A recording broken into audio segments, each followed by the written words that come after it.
আজকে যদি অন্য ধর্মের হতো তাহলে হয়তো সারা পৃথিবীতে ভাইরাল হয়ে যেত, কিন্তু ইসলাম ধর্মের স্থাপনায় আঘাত করেছে। কেন ভাইরাল হবে না, কেন আপনার প্রচার করবেন না, এটাও আমাদের কামনা নয়। অবশ্যই সবাই এই বিষয়টি দেখবেন। আশা করছি যারাই দেখবেন, আপনি যদি মুসলমান হন কিংবা হিন্দু হন, বৌদ্ধ, খ্রিস্টান, যেই হন না কেন, অবশ্যই ভিডিওটি শেয়ার করে দেবেন। আসসালামু আলাইকুম সম্মানিত দর্শকবৃন্দ, সততা মিডিয়া ডাবলের পক্ষ থেকে সকলকে স্বাগত জানাচ্ছি।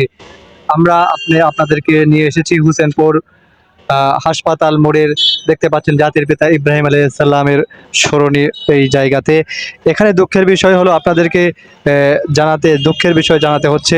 আপনারা দেখতে পাচ্ছেন যে আমার পিছনে যে আরবি ক্যালিগ্রাফি ইসলামিক স্থাপনাটি দেখতে পাচ্ছেন, যে এই ইসলামিক স্থাপনাটিতে এক সন্ত্রাসী আক্রমণ করেছে এই ইসলামিক স্থাপনাটিকে আহত করেছে। সম্মানিত দর্শক, এই ইসলামিক স্থাপনাটিতে শুধু আক্রমণ করে আহত করেছে এমনটি নয়, সারা পৃথিবীর মুসলমানদের অন্তরে আক্রমণ করেছে। আমরা এমনটাই মনে করি।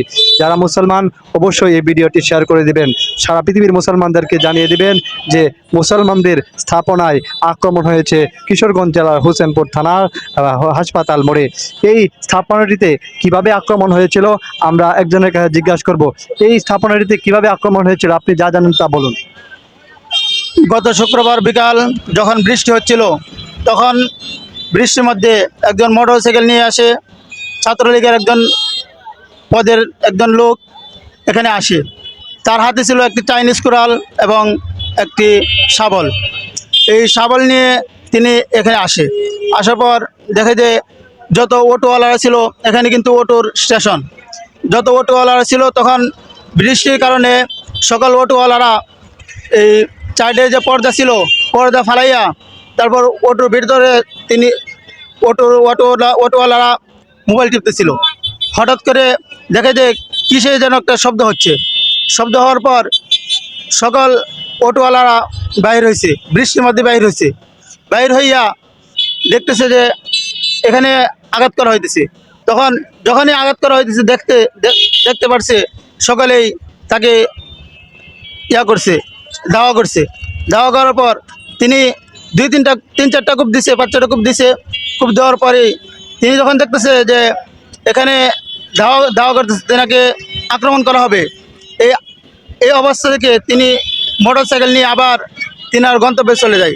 কিন্তু এখানে 6 সেকেন্ডের একটা ভিডিও ছিল। এই ভিডিও দ্বারা তাকে গ্রেফতার করা হয়েছে।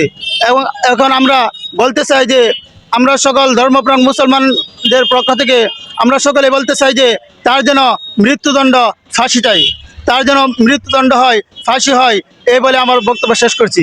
অসংখ্য ধন্যবাদ। সমাজের দর্শকবৃন্দ তার কথাগুলো সে তুলে ধরেছে। এখানে আসল কথা, এই হামলাকারীর মুখের মধ্যে কালি মেখে এসেছিল এমনটাই আমরা শুনতে পেয়েছি। সমাজের দর্শক, আজকে যদি অন্য ধর্মের কোনো জায়গায় আক্রমণ হতো তাহলে সঙ্গে সঙ্গে সারা পৃথিবীতে ভাইরাল হয়ে যেত, কিন্তু আজকে ইসলামিক স্থাপনায় যেহেতু হয়েছে, হয়তো অনেকে এই বিষয়টি এড়িয়ে যাবেন। আমরা মনে করি যারা মুসলমান অবশ্যই ভিডিওটি শেয়ার করে দিবেন এবং সবার কাছে পৌঁছে দিবেন, সারা বিশ্বের কাছে পৌঁছে দিবেন। বাংলাদেশের মধ্যে যারা এই সকল কাজ করছে, আমরা মনে করি এরা কোনো ধর্মের নয়। যে কোনো ধর্মে যদি আঘাত আসে অবশ্যই তাকে দৃষ্টান্ত শাস্তি দিতে হবে। সকল ধর্মের মানুষ বাংলাদেশে বসবাস করবে, সবাই একত্রিত হয়ে বসবাস করবে, আমরা তেমনটাই চাই। সম্মানিত দর্শকবৃন্দ, সততা মিডিয়া 1 সবসময় সততার সাথে সব খবরগুলো আপনাদের সামনে তুলে ধরার চেষ্টা করে। আর কিছু বলবেন? আমি বলতে চাই, এখন আমাদের ইসলাম ধর্মের উপর আঘাত করা হয়েছে। তিনি আস্তে আস্তে এখন করেছে একটু ছোটোটা, পরে করবে আরও একটু বড়োটা, তারপর আর একটু বড়োটা করবে, এভাবে সে আরও ধাপ আগিয়ে দেবে। এই জন্য আমরা তাকে ফাঁসি চাই। আর এখন আমাদের ইসলাম ধর্মের উপর আঘাত করা হয়েছে, কিন্তু এখন যদি কোনো একজন হিন্দু অথবা খ্রিস্টানের উপর আঘাত করা হতো তাহলে যখন তখন তার শাস্তি দেওয়া হতো।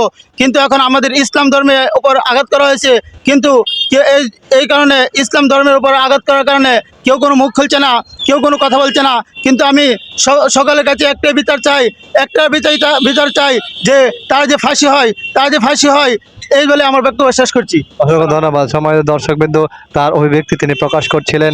আজকে যদি অন্য ধর্মের হতো তাহলে হয়তো সারা পৃথিবীতে ভাইরাল হয়ে যেত, কিন্তু ইসলাম ধর্মের স্থাপনায় আঘাত করেছে। কেন ভাইরাল হবে না, কেন আপনার প্রচার করবেন না, এটাও আমাদের কামনা নয়। অবশ্যই সবাই এই বিষয়টি দেখবেন। আশা করছি যারাই দেখবেন, আপনি যদি মুসলমান হন কিংবা হিন্দু হন, মুসলমান বৌদ্ধ খ্রিস্টান যেই হন না কেন অবশ্যই ভিডিওটি শেয়ার করে দেবেন এবং ভালো থাকবেন, সুস্থ থাকুন, সততা মিডিয়া ডাবলনের সাথেই থাকবেন।